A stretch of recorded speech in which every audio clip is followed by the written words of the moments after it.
kwa kufika hapa. Na jana tumekuwa Meru kwa Solution Circle.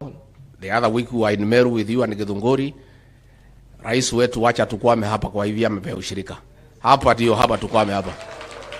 Wengine wanauliza kwa nini tuna shida huko na vyama vya ushirika. Sisi tumechanuka. Wacha tujipange na hii cooperatives. This is a way to build the economy of this country. Kwa hivyo we want to really urge those who have been given opportunity to lead the movement. A movement is as good as the leadership. Where you have a good leadership, the circle will stand. Where you have useless characters as the leaders, it will fall. So those societies that do well is where the leadership is right. Kwa hivyo we also ask you as members, mkichagua watu, muangalie vizuri. Take care, make sure you get the right people into place. With those very remarks, ningeomba nyinyi wote msimame, munisaidie kumkaribisha Rais wa Jamhuri ya Kenya kwa makofi. Your Excellency.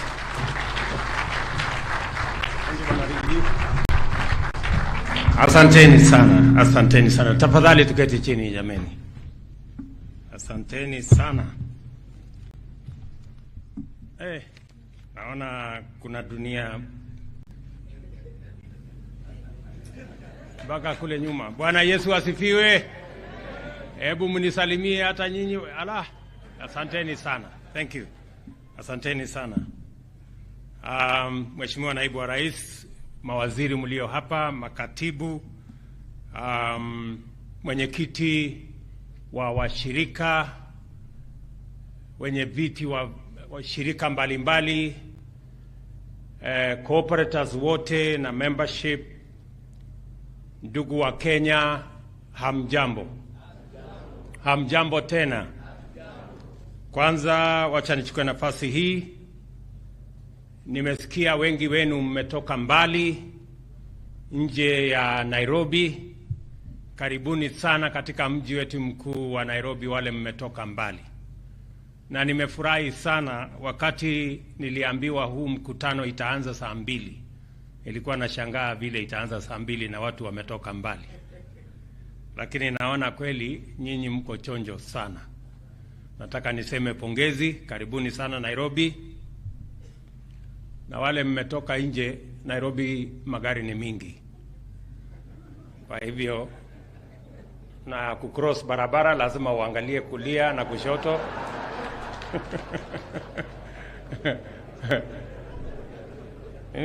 Mimi sitaki kusikia mtu aligongwa na pikipiki ama na gari. Otherwise mimi nawakaribisha nyinyi nyote, na ningependa kuchukua nafasi hii kwa siku hii ya kwanza kukutana na nyinyi wananchi wa bidii kutoka mashirika zetu. Niwashukuru sana kwa kura zenu. Najua watu wengi hapa walitupatia kura zao, nasema asante sana. Na vile vile niwahakikishie ya kwamba serikali ya Kenya, sisi wote tutafanya kazi pamoja. Na mimi nitawahusisha na kuwaunganisha wananchi wote na viongozi wote wa taifa letu la Kenya waliochaguliwa kutoka vyama zote ili tuweze kutembea pamoja kama taifa. Mimi naelewa ya kwamba cooperative movement ni movement ambayo inaleta watu pamoja. Na tukiwa tunafuata huo mtindo, hata na sisi tutatengeneza cooperative ya viongozi wote ili tuweze kushughulikia mambo ya Wakenya kwa pamoja. Kwa sababu tunaelezwa ya kwamba umoja ni nini? Umoja ni nguvu. Distinguished guests, good morning. The bottom-up economic transformation agenda outlines bold government commitment to undertake transformational interventions across various sectors for affordable credit, training and capacity building, access to essential public amenities, and the protection of the law. In fact, many operate on the margins of legality, since their economic activities run frequently afoul of myriad regulations that they find difficult or costly to comply with. Owing to this informality, many business operators and entrepreneurs in Kenya are effectively excluded from the opportunities required by business to expand and become more competitive. For this reason, they are denied the economies of scale and remain sometimes too small to be viable, let alone efficient. This means that operators must work harder and take more risks just to stay afloat. The bottom-up economic agenda is a plan to transform the economy by enlisting all these millions of hardworking Kenyans into the struggle for shared prosperity, thereby ensuring not only that the national economy grows at a more rapid rate, but also that no one is left behind in the ensuing wealth creation. To address this serious challenge and set our economy upon a firm growth trajectory, we identified the cooperative movement as the most potent instrument of executing the required transformation across many sectors. And it is the primary reason why I decided that this administration will have a dedicated ministry for cooperatives and MSMEs. Nimesema hivi kwa lugha ya Kiswahili. Pale wakati tulizunguka katika taifa letu la Kenya, wananchi wengi, uchumi wa taifa letu la Kenya, kuna watu karibu 3.5 milioni peke yao ambao wanapata mshahara ya kulipwa kwa sababu wanafanya kazi. Wananchi karibu 15 milioni wako katika sekta hii. Biashara ndogo ndogo, biashara ya kujiajiri, kazi ya kujipatia ajira. Hiyo ndio sehemu kubwa ya uchumi wa taifa letu la Kenya.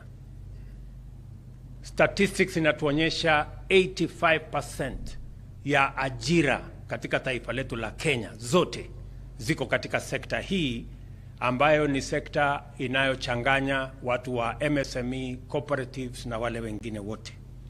Na ni kwa sababu hiyo na umuhimu wa sekta ambayo inaitwa the informal sector,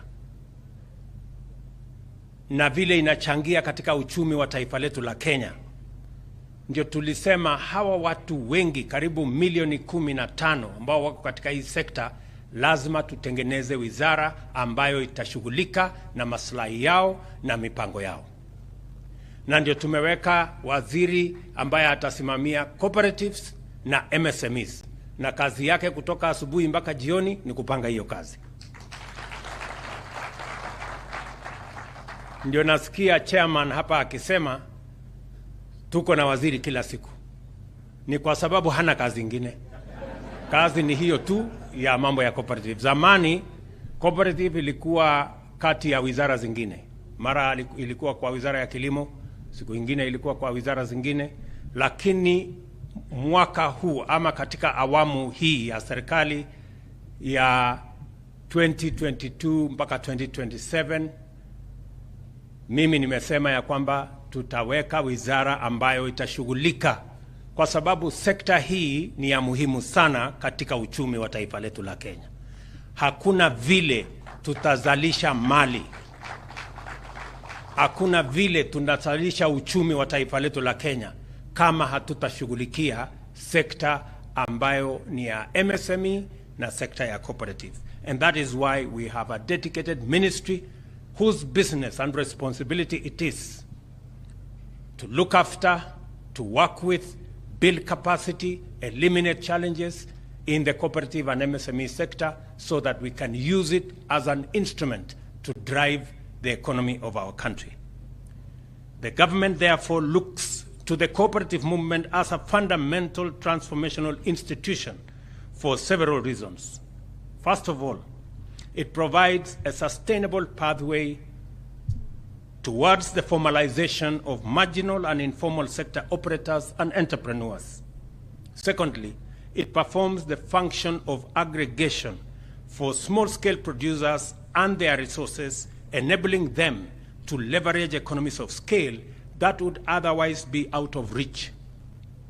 Thirdly, cooperatives, especially SACCOs, perform an essential financial inclusion function that expands the national penetration of savings and credit services while also making affordable credit available to people struggling to earn livelihoods at the bottom of the economic pyramid. Na ndio hiyo ndio tumesema hii sekta hii ya cooperative ni ya muhimu kwa sababu inaleta washirika pamoja. Na mkiona katika budget yetu ya mwaka huu tumeweka pesa nyingi katika value chains ambayo inawahusisha washirika. Tumeweka pesa katika dairy and leather kwa sababu ni ya muhimu. Tuko na watu wengi ambao katika hiyo sekta. Tumeweka pesa nyingi katika cotton and ginnery. Hiyo value chain yote ya pamba tumeweka pesa ya kutosha. Tumeweka pesa katika value chain ya chai, tumeweka pesa katika value chain ya kahawa, tumeweka pesa katika value chain ya mambo ya fisheries, kwa sababu tunaamini ya kwamba hizo sekta zote zikifaulu, cooperative movement itafaulu na vile vile uchumi wa taifa letu la Kenya itafaulu. By all accounts, all these are vital functions for the economy, since no transformation at all is possible without it. They are indispensable in facilitating upward social and economic mobility of large numbers of Kenyans, driving rural wealth creation and accelerating poverty reduction. The cooperative movement also harnesses our nation's defining collectivist social, cultural and political ethos as the engine of economic progress in numerous value chains, including dairy, coffee and tea, maize and rice, edible oils, leather garments and textile, artisanal mining, artisanal fishing and horticulture, as well as housing. On this Ushirika Day, therefore, I am immensely delighted to be here with you as we reflect on the fundamental social and economic role played by a sector that serves as this nation's silent but powerful engine of transformation. The success of cooperatives is a testament of the power of aggregation and inclusion in the true spirit of our national motto, Harambee. In recognition of the cooperative movement's immense contribution and the transformative opportunities that come with it, the government is committed to supporting prices. Na wacha niseme hapo ya kwamba kwa sekta hiyo ya dairy tumekuwa na mjadala mkubwa kuhusu mambo ya maziwa, na nilitangaza juzi ya kwamba katika mpango wetu kama serikali ya kusaidia sekta ya dairy tuko na pesa karibu shilingi bilioni 8 ambayo tumefanya ushirika na serikali ya Poland, na kuanzia mwezi wa 8 tutatekeleza hiyo mpango ambayo itahakikisha ya kwamba hali ya kufanya aggregation hawana milk cooling plants. Tutapata milk cooling plants 650. Soko kubwa katika bara letu la Afrika, maziwa ambayo inakunywa ya wakulima na wananchi wote. And therefore, tumekubaliana na county government, na nyinyi kama cooperative nataka msikize vizuri, kwa sababu nyinyi ndio mtatumia hizo facilities. Tungependa ile soko tunajenga katika kila constituency ama sub county Tunataka hiyo soko iwe mahali ambayo nyinyi kama watu mnayoendesha cooperative, those markets in every sub-county and the county aggregation and industrial park in every county should be managed by cooperatives. Nyinyi ndio mtazisimamia, kwa sababu ile biashara inaendelea pale, kama ni ya avocado, kama ni ya chai, kama ni ya kahawa, kama ni ya mchele, hiyo biashara yote ambayo inaendelea pale ya mazao yenu, nyinyi ndio mtakuwa mstari ya mbele kuhakikisha ya kwamba wale watu ambao wanatusumbua kama brokers na makatel na wale wengine, hakuna haja sasa ya kwenda kuwasumbua wakulima. Tunawaambia tukutane sokoni ndio tupige bei na nyinyi tukiwa pamoja. Unajua hawa cartels na brokers wanaenda wanakona mkulima kwa shamba yake akiwa peke yake, anapigisha yeye Kiswahili mingi, bei imeharibika, unajua hii iko namna hii, anachukua mali yako. Mwisho mkulika kila sub county, na tunakamilisha tumeanza the first 14 counties. Mtatuona tukitembea huko tukizianzisha zijengwe. Tunataka in the next 1 year tuwe na county aggregation and industrial park, mahali wakulima wetu watapanga mambo yao na mazao yao. Hiyo mazao tupate mahali pazuri pa kuhakikisha kwamba kuna storage. Kama inahitaji cold rooms, tuwe na cold rooms sehemu ile. Alafu baadaye ile inataka kufanywa value addition, tufanye value addition. Ndio tuuze mazao yetu kwa bei ambayo itamfaidi mkulima zaidi ya wale wanaofanya biashara. Kwa sababu mazao kwanza ni ya mkulima. Yule ambaye anakuja kufanya biashara pale apate sehemu yake, lakini iwe sehemu ndogo kuliko ile mkulima anapata. That is our plan. Ndio tuhakikisha kwamba mkulima anafaidika na jasho yake, mahali amehangaika shambani kwa miezi ama miaka, apate haki yake, and that is the power of aggregation. Nimeshamwambia waziri ambaye anahusika na mambo ya trade, Mheshimiwa Kuria, ya kwamba na tumefanya mkutano na county governments wote, na tumekubaliana ya kwamba safari hii mambo itaelekea kwa wakulima, na tutahakikisha kwamba tunawasaidia wakulima katika harakati hiyo. Nimesema vile vile katika sekta yetu ya mambo ya maziwa tunaweka mpango ya milk cooling plants, kwa sababu nia yetu is to double the milk production in Kenya so that we can export milk and increase our exports as a percentage of GDP. Vile vile kwa mambo ya kahawa nilitangaza wakati nilikuwa Meru ya kwamba KPCU ambayo nimekuwa na matatizo pale mbeleni, sasa tumeweka pesa katika hii budget ya kufanya refurbishment ya kule Meru, hapa Sagana na sehemu zile zingine, tuhakikishe ya kwamba mambo ya kahawa tuongeze, na tulikubaliana kama serikali ya kwamba tunaongeza pesa. Mkiona katika hii budget tumeweka pesa ya mbolea ya wakulima wa chai, mbolea ya wakulima wa kahawa, mbolea ya wakulima wa mahindi, ngano, mchele na hiyo ingine yote, na tumeweka mpango maalum. We have registered all farmers. 5.1 million farmers are now on our database.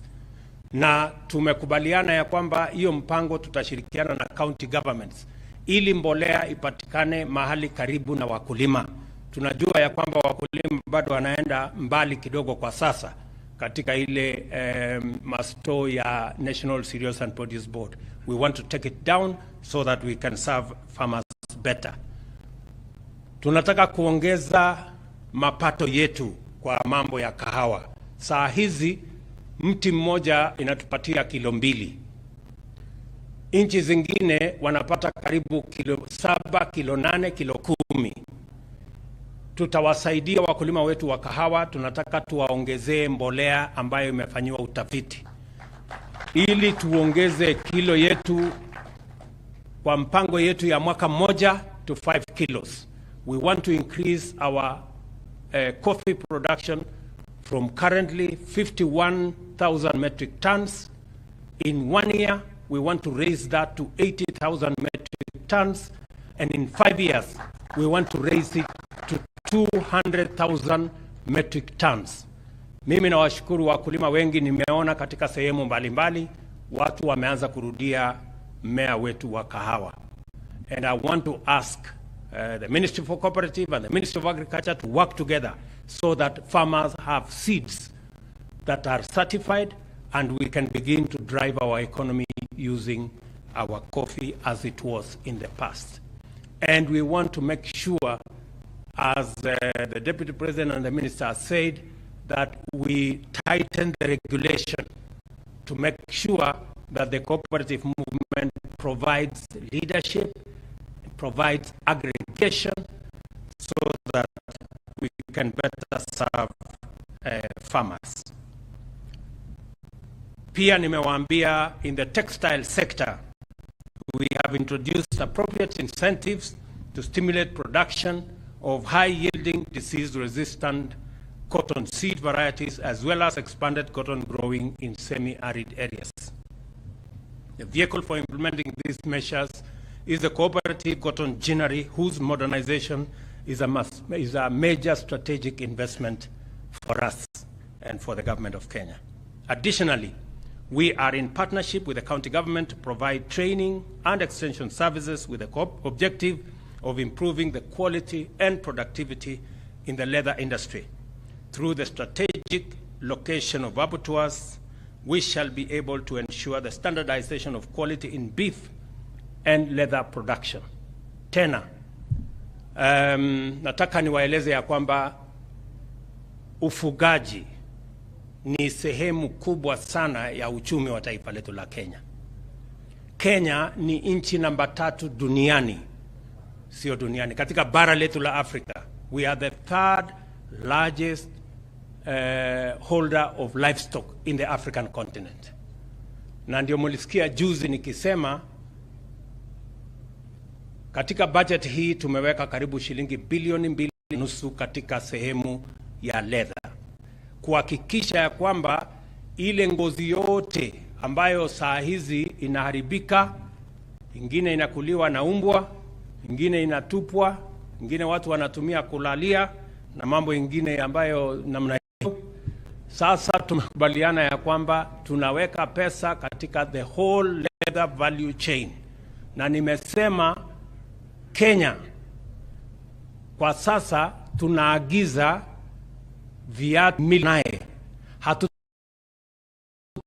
nje, na nimesema ndani ya miaka 2-3, ndani ya mwaka 2-3 tutakuwa tumekamilisha mpango yetu na hatutakuwa tena tunaagiza viatu kutoka nje ama leather products. Vijana wetu ambao tumewatrain katika taifa letu, na pia hapa Naivasha tunaweka leather industry kubwa ambayo itatusaidia hata kuuza leather products katika sehemu zingine za bara letu la Afrika. We must be deliberate about creating opportunities for our young people. And I have said that because currently we are importing leather products in the region of 15 million pairs every year, and yet we are the 3rd largest holder of livestock in our continent. It is not correct, it is not right that we are continuing to import leather products when our own skins and hides are being wasted. We are not getting any value out of them. Tunataka ikifika hapo mbele, mkulima akiuza nyama pia analipwa kwa ngozi ile ameuza, kwa sababu itaenda katika factory ya leather products.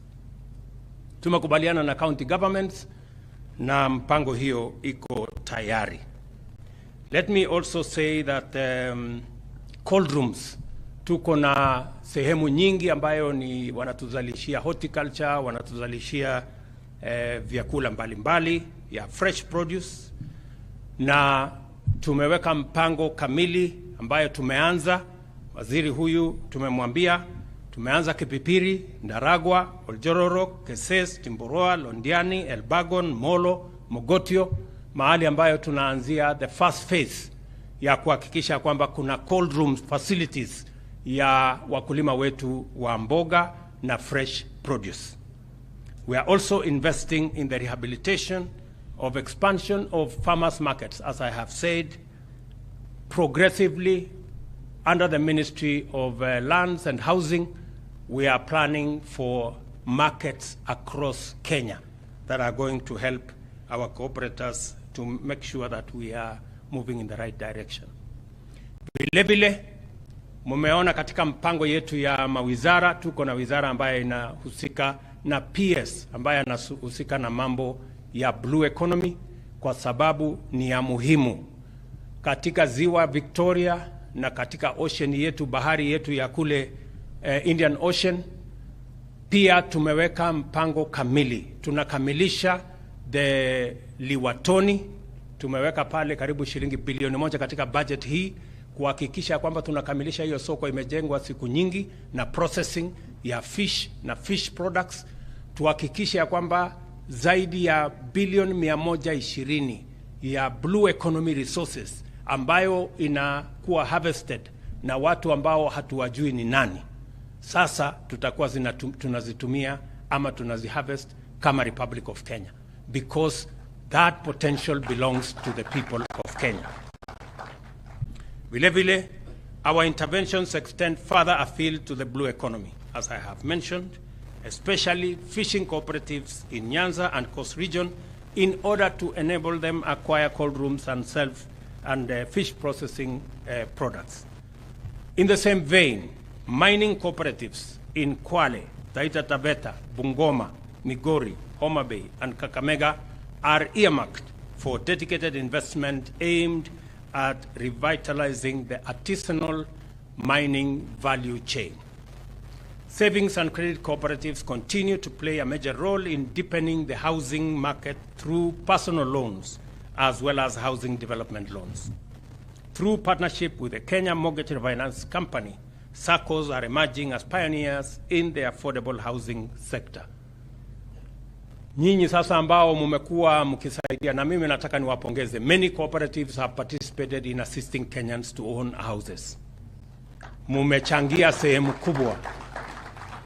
Wakati serikali hatukukuwa na mpango kamili ya housing, cooperative movement filled the gap.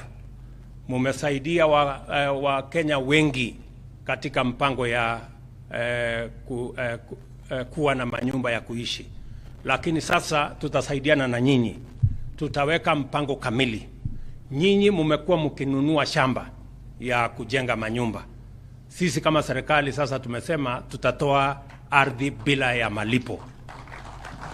Vile mumekuwa mkiweka pesa nyingi kuweka services, barabara, sewage, kuleta maji, kuleta stima. Sasa hiyo kazi itakuwa inafanywa na serikali. Sasa tumerahisisha kazi yenu kama cooperative movement.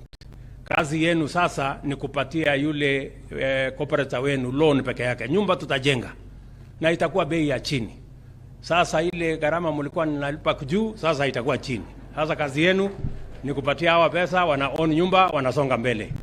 Sijui kama tunaelewana. Tuko pamoja? Sasa hiyo mzigo mmekuwa mkibeba sana, tutawasaidia. Without any doubt whatsoever, our cooperative movement has already contributed immensely to the national socio-economic development and is poised to escalate this contribution to an exponentially transformational scale. For this reason, the government is determined to take appropriate measures to ensure full implementation of Sessional Paper Number 4 of year 2020 on National Cooperative Policy, which recognizes and embraces the fundamental mandate of promoting cooperatives for socio-economic transformation. The new policy measures will include the establishment of a central liquidity facility and shared services platform, which will enhance efficiency and quality of SACCO services while reducing operational risks encountered by SACCOs. Nasema hivi, muliona jana Jana muliona ya kwamba tuko na mpango ambayo niliwaahidi wa Kenya ya kwamba tutaweka services yote ama huduma zote za serikali tutaweka katika digital platform, ili Mkenya anaweza kuinteract na serikali ya Kenya. Unaweza kupata services za serikali katika mtandao bila ya kwenda katika ofisi ya serikali, na vile vile tutasaidiana na nyinyi kuwasaidia na teknolojia, kuwasaidia na digital platform ambayo itawasaidia kwa mambo ya reconciliation, ili tuhakikisha kwamba sekta hii inatumia teknolojia kuhakikisha kwamba pesa zenu ziko katika hali mzuri, na sio lazima uende katika maofisi nyingi kubebana na makaratasi nyingi na kufanya yale mambo mengi ambayo saa zingine inachukua muda mrefu. Sasa tutawasaidia na mpango wa teknolojia, and we are going to work with the cooperatives to make sure that we build their capacity, we make sure that governance is in the right frame, and to ensure that we leverage on technology to make cooperatives efficient and effective, and they can better serve the cooperators better. So tutashirikiana katika hiyo mpango na waziri, work with your colleagues in the Ministry of ICT so that we can assist the cooperative movement to make sure that they leverage on technology to offer and make their services much more efficient and much more effective.